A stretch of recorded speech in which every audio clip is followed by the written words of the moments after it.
Hello, everyone. Today we're going to study an interesting topic in psychology, phobias. We'll first learn about types of phobias, and then the causes of phobias and the treatment of phobias. But first, let's get the definition clear. A phobia is a fear, yes, but a phobia isn't a normal fear. It's an extreme fear.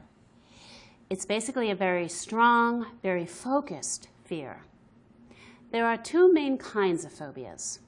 One is a specific phobia, like the fear of a dog, and the second type is a situational phobia, like the fear of public speaking.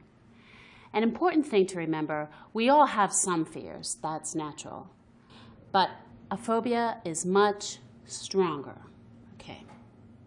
Sometimes it can be so constant, or it can be so serious that it interferes with a person's life. Then some kind of treatment may be necessary. For example, one of my clients, I'll call her Maria, she used to have a phobia of elevators, so a situational phobia. She couldn't ride in an elevator without being terrified. Sometimes she would panic and start breathing fast as soon as she got into an elevator. After a while, she refused to ride in any elevators at all. Even if she had to walk up 20 flights of stairs, she would do just that in order to avoid being in an elevator. Her life was changed by the phobia. All right, so we have a basic definition of a phobia, an extreme fear, and one that interferes with the person's life. Okay, now let's go a little deeper into our definition of phobia here. Psychologists have come up with 3 characteristics of a phobia. These characteristics help us to understand the difference between a phobia and a normal fear. First, a phobia isn't a rational response. It's a very strong reaction, too strong for the situation. For my patient Maria, who was afraid of elevators, this meant that she had a very strong physical reaction if someone even asked her to get onto an elevator. She'd start sweating and shaking, not a rational response. The second characteristic is this. The duration is long. A phobia often lasts for a long time. It may last several years or even a person's whole life. And third, the reaction is too strong for the person to control. For example, for Maria, even though when she told herself not to be afraid to ride in the elevator, it didn't help.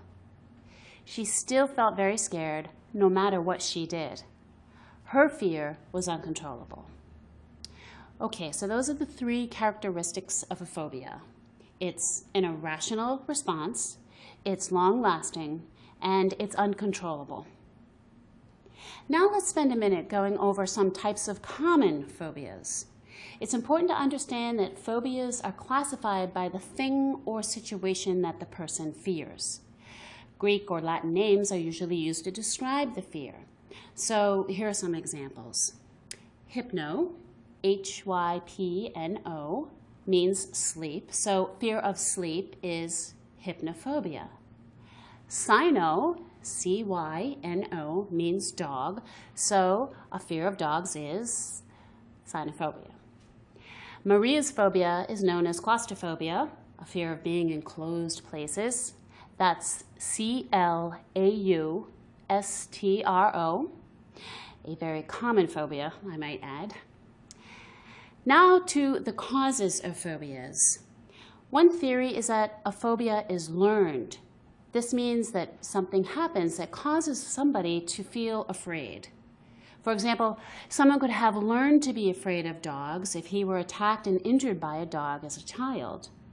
This is an example of direct learning. People can also learn to have phobias indirectly by watching how other people react. For example, let's imagine a young man. We'll call him David.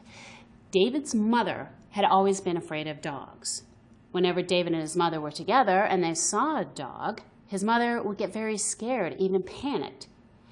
When David saw how his mother reacted, he became very scared too. He developed the same phobia, cynophobia, from watching his mother. In fact, psychologists find that phobias tend to run in families. That is, they tend to be learned in the same way among family members. The second theory about how phobias develop is the association theory. The theory says that a phobia is usually the result of a trauma or difficult experience that occurred in childhood. In other words, an adult associates a particular object or situation with a past trauma. For example, one of my patients was very afraid of the dark. After some therapy sessions, we discovered that his father used to put him in a closet as punishment when he was young. Now this man associates being in the dark with this terrible childhood experience.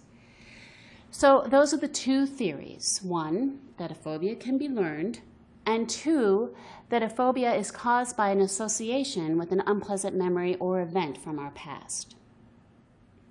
Well, there's hope here. We have treatments for phobias. And what do you think these treatments are? Well, first, psychologists know that if a phobia has been learned, it can usually be unlearned. In other words, a person can learn how to change a certain behavior. This unlearning is usually done step by step so that a person will gradually lose their deep fear. And second, if a phobia is a sign of a deeper psychological problem, then the psychologist can help the patient to become aware of this deeper problem. That awareness can lead to getting rid of the phobia for good. Well, that's enough for now. Are there any questions? Any questions at all?